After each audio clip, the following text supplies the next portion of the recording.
नमस्कार देवियों और सज्जनों, व्यालोक वाणी में आप सभी का एक बार फिर से स्वागत है और हमारे साथ हैं अवनीश पीएन शर्मा जी। आपका बहुत बहुत स्वागत है सर।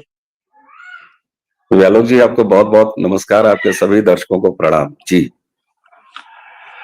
बात शुरू करेंगे बांग्लादेश की।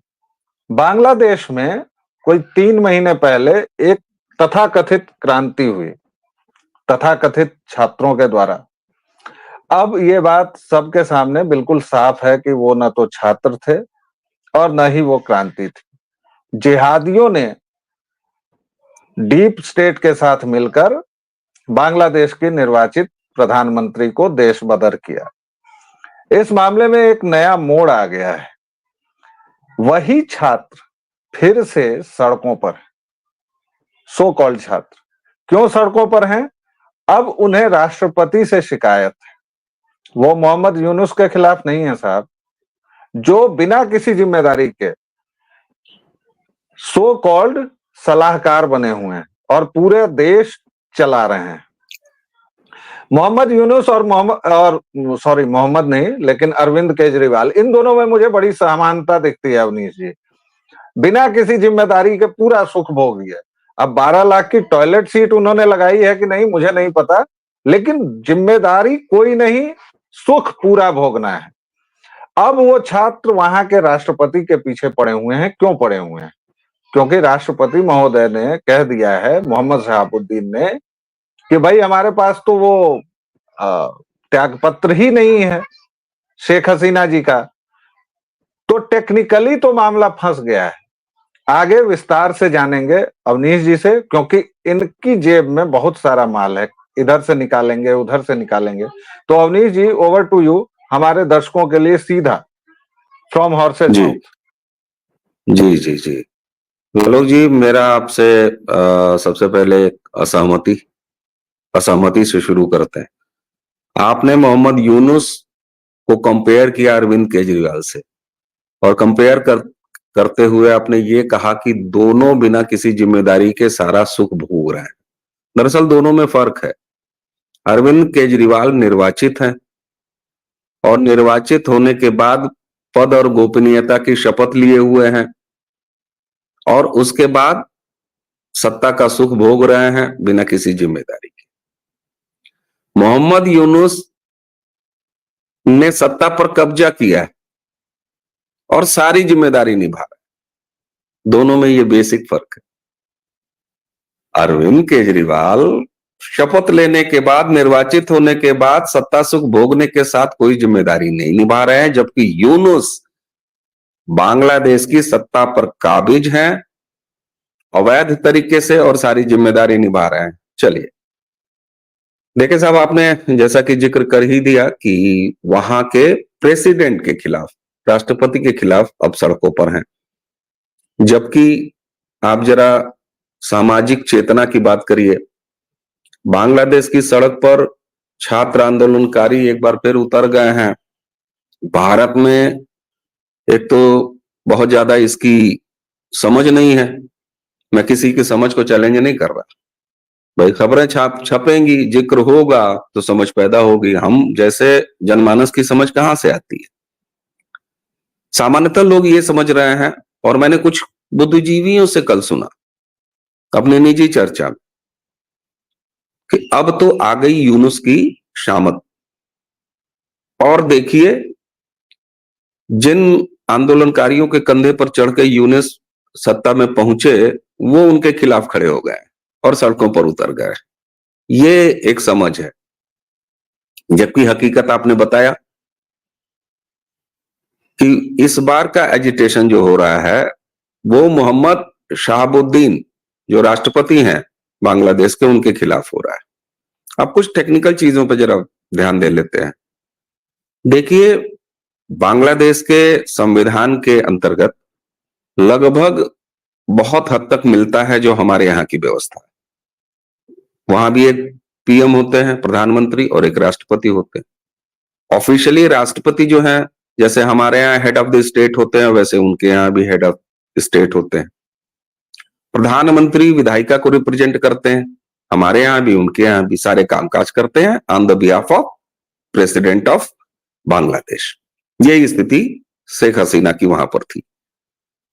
जब वहां पर सो कॉल्ड पिछला वाला आंदोलन हुआ, शेख हसीना को ऑफिस छोड़ना पड़ा। न सिर्फ ऑफिस छोड़ना पड़ा, पद छोड़ना पड़ा, घर छोड़ना पड़ा, देश छोड़ना पड़ा। और अब वो भारत में। हुआ ये कि एक वहां का बांग्लादेश का बड़ा प्रतिष्ठित और वेल सर्कुलेटेड अखबार है, वो डिजिटल संस्करण में भी है, the daily star. Daily star को एक इंटरव्यू दिया। ये करीब 3 से 4 दिन पुरानी घटना है, 4 दिन पुरानी घटना है। शहाबुद्दीन ने, प्रेसिडेंट ने एक इंटरव्यू दिया और उस इंटरव्यू में उन्होंने कहा कि साहब, हमें शेख हसीना का रेजिग्नेशन लेटर नहीं मिला हुआ है। अब प्रेसिडेंट अगर कह रहे हैं तो इसका ये मतलब तो है नहीं कि उन्होंने दराज वगैरह तलाशा होगा, डस्टबिन एक बार फिर से खंगाला होगा, कहीं गलती से उसमें तो नहीं चला गया। ऐसा तो हुआ नहीं होगा। प्रेसिडेंट ऑफिस ने बांग्लादेश के पीएम ऑफिस को, यानी पीएमओ को बाकायदे खतो किताबत की, चिट्ठियां लिखी कि क्या शेख हसीना का कोई रेजिग्नेशन लेटर पीएमओ में है। पीएमओ से उनको जवाब आया, नहीं साहब, ऐसा कोई रेजिग्नेशन लेटर नहीं है। फिर उस इंटरव्यू में उन्होंने कहा कि ऐसा इस वजह से हो सकता है कि शेख हसीना को कोई बहुत ज्यादा समय नहीं मिला, आनन फानन में उनको जाना पड़ा। ये सामान्य सी बात लग सकती है कि साहब, हसीना तो चली गई, इस्तीफा नहीं मिला तो नहीं मिला। लेकिन यहां संवैधानिक सवाल तो खड़ा हो गया ना कि अगर शेख हसीना का प्रधानमंत्री पद से रेजिग्नेशन लेटर, त्यागपत्र अगर एग्जिस्ट नहीं करता है, इसका मतलब है, यह अपने आप में सिद्ध हो जाता है कि technically on paper Sheikh Hasina Bangladesh की प्रधानमंत्री के पद पर एग्जिस्ट करती हैं, क्योंकि जब तक उनका रेजिग्नेशन एग्जिस्ट नहीं करेगा तब तक वो पद पर एग्जिस्ट करेंगी। एक कंडीशन और हो सकती है, या तो राष्ट्रपति उनको बर्खास्त कर दें, लेकिन वो बर्खास्तगी भी किस आधार पर की जाएगी? संसद में प्रस्ताव आए। बांग्लादेश के संसद में भी ऐसा कोई प्रस्ताव नहीं है, यानी कि पूरी तरीके से एक अवैध स्थिति, संवैधानिक रूप से एक अवैध स्थिति बांग्लादेश में एग्जिस्ट कर रही है। इसी बात को इंटरव्यू में शहाबुद्दीन ने कह दिया। अब होता क्या है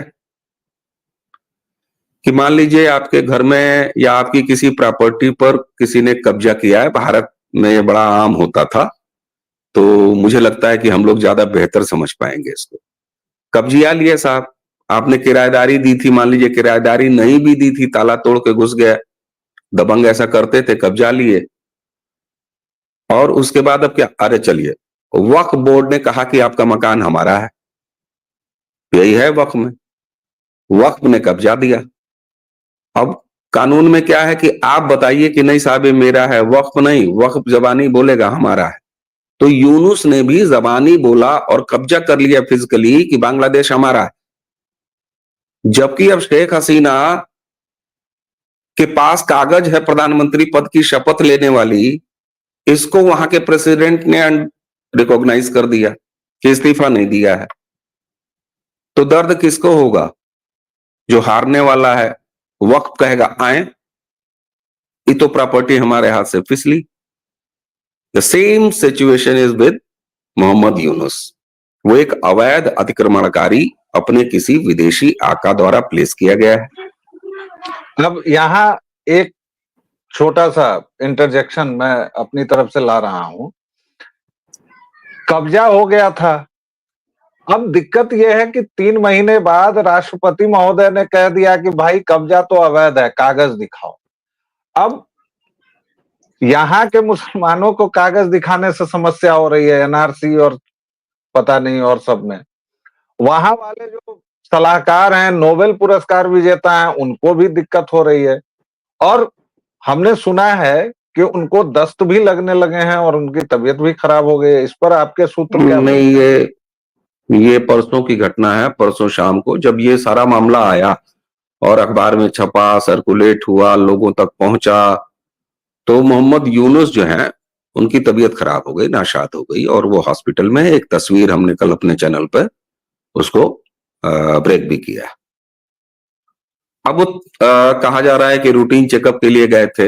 हालांकि जो स्थिति दिख रही है उस तस्वीर में वो कोई रूटीन चेकअप नहीं है। रूटीन चेकअप में कोई जाता है तो लाइफ सेविंग डिवाइसेस नहीं लगी रहती हैं और बड़ा सोफिस्टिकेटेड टाइप का वो मेडिकल वार्ड दिख रहा है, ऑक्सीजन भी दिख रहा है। तो भैया कौन से मेडिकल चेकअप में ऑक्सीजन लगती है? बहरा अब स्थिति एक दूसरी है, खतरनाक स्थिति देखिए। ये सबको पता है कि मोहम्मद यूनुस के आने और हसीना के जाने के आसपास जो एक मजबूत छाया, एक संरक्षण था, वो वो बांग्लादेश की मिलिट्री का था। बड़ी सिंपल सी बात है। उस समय ऐसी अराजक स्थिति थी कि इस्तीफा भी दिलवाया, इस्तीफा बिना दिए हुए इनको शपथ दिला दी गई, एडवाइजर की शपथ दिलाई। ये चीफ एडवाइजर हैं, मंत्रियों के तौर पर इनके पास बहुत सारे एडवाइजर्स हैं। यूनुस और उनके संरक्षणदाताओं को ये लगा कि अरे ये मामला तो अब टेक्निकली जो है गलत साबित हो जाएगा। तो किया क्या? कैन यू बिलीव दिस कि उन्हीं छात्रों को, सो कॉल्ड छात्रों को यूनुस ने, उनके पीछे के लोगों ने एक बार फिर सड़कों पर उतारा और प्रदर्शन नहीं हो रहा है। मुझे लग रहा है कि 48 घंटे आज किसी समय पूरा होंगे। 48 घंटे की नोटिस दिया है उन अराजक गुंडों ने जो यूनुस के पाले पोसे हैं, जिनको यूनुस ने उतारा है सड़कों पर। राष्ट्रपति को अपना पद छोड़ने के लिए 48 घंटे की मोहलत दी।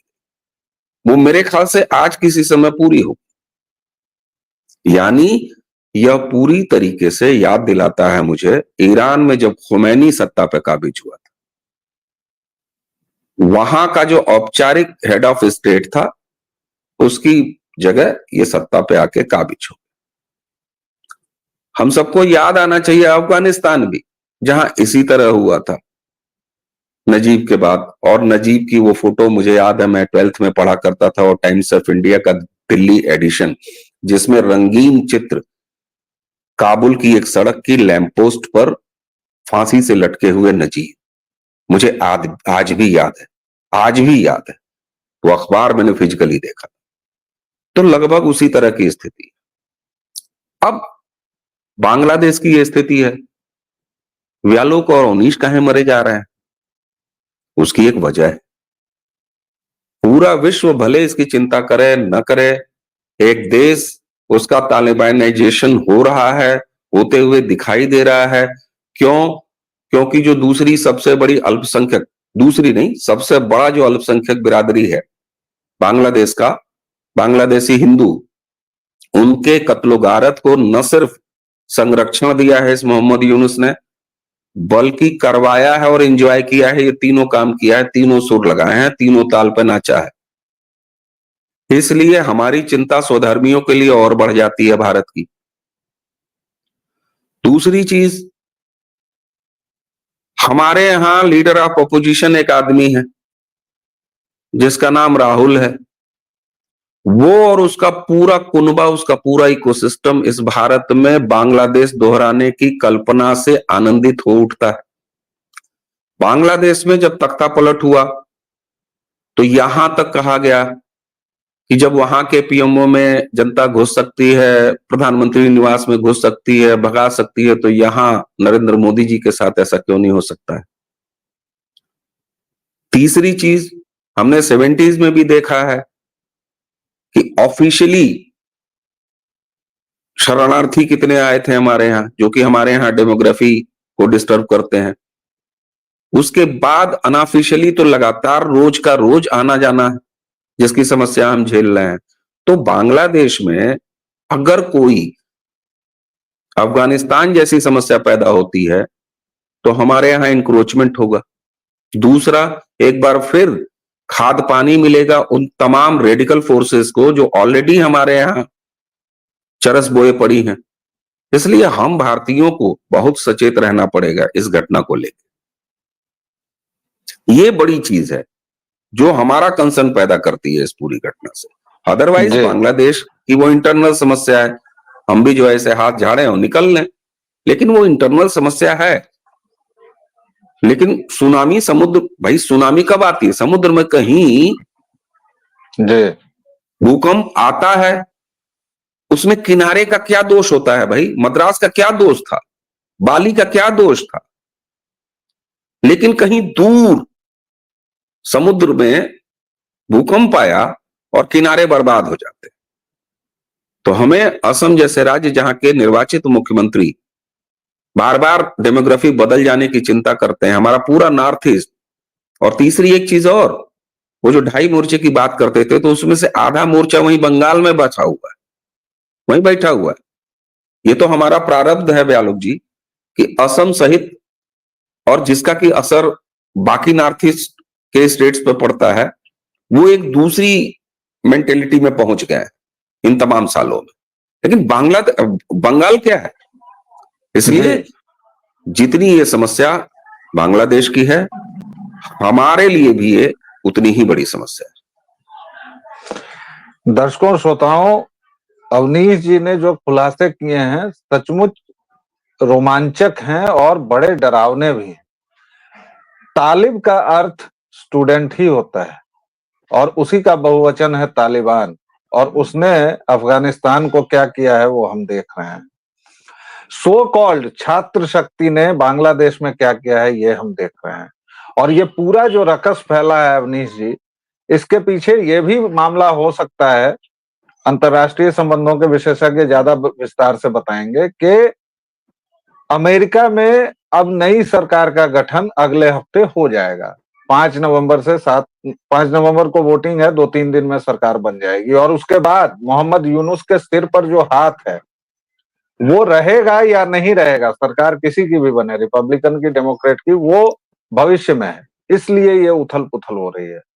लेकिन जैसा कि अवनीश जी आपने कहा जी, दोनों पार्टियां इसी बात से एक्टिव हुई हैं। जो राष्ट्रपति हैं मोहम्मद शहाबुद्दीन, उन्होंने भी बदली हुई बयार की संभावना है अमेरिका से, वो जान रहे हैं कि यूनुस के अब्बा जो हैं वो शायद हट जाएं, तो इसलिए उन्होंने ये इंटरव्यू दिया। भाई 3 महीने से चुप क्यों थे? तो उस पार्टी ने भी इंटरव्यू दिया कि अब तो तुम्हारे अब्बा जान हटने वाले हैं, हट सकते हैं। तो उन्होंने बताया हटने से ठीक पहले, बयार बदलने से ठीक पहले, कि भैया यहां इस्तीफा नहीं है, शेख हसीना को उठा के हम फिर से बैठा देंगे।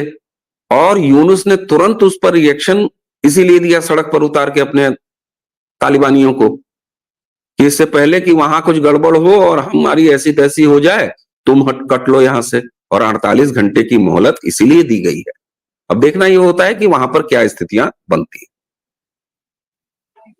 कहने का मतलब केवल इतना है कि आपका पड़ोसी अगर भूखा नंगा और उसके साथ साथ जिहादी भी हो, तो आपको लगातार सतर्क और सावधान रहने की जरूरत है। अवनीश जी ने जितनी चीजें बताई हैं, दर्शकों सचमुच उसे जानकर तो लगता है कि भारत को बहुत सावधान रहने की जरूरत है। और इस मामले में फिलहाल मैं अवनीश जी अपने को सौभाग्यशाली मानता हूं कि अभी देश के प्रधानमंत्री एक ऐसे व्यक्ति हैं जिन्होंने इस तरह की बहुत सारी घटनाओं से हमें बचाया है, निरापद रखा है, और पूरा यकीन है कि वो इसको भी खेले जाएंगे। जैसे अभी उन्होंने ब्रिक्स में शी जिनपिंग के साथ 55 मिनट की बातचीत की, जिस चीन को लेके हमारे एलओपी लगातार, हालांकि उनके परमाना ने क्या किया, अब मैं खोलने लगूंगा पन्ने तो बहुत सारे होंगे, जिन्होंने चीन को जमीन गिफ्ट की वो लोग चीन पर बोलते हैं। तो ये एक अच्छा संकेत है। लेकिन जैसा कि अवनीश भाई ने कहा, हमें सावधान रहने की जरूरत है। फिलहाल दर्शकों इतना ही, अगले वीडियो में फिर किसी और टॉपिक पर हम लोग बातचीत करेंगे। आपका बहुत बहुत शुक्रिया अवनीश जी, धन्यवाद। जय श्री राम। धन्यवाद, नमस्कार, जय जय श्री।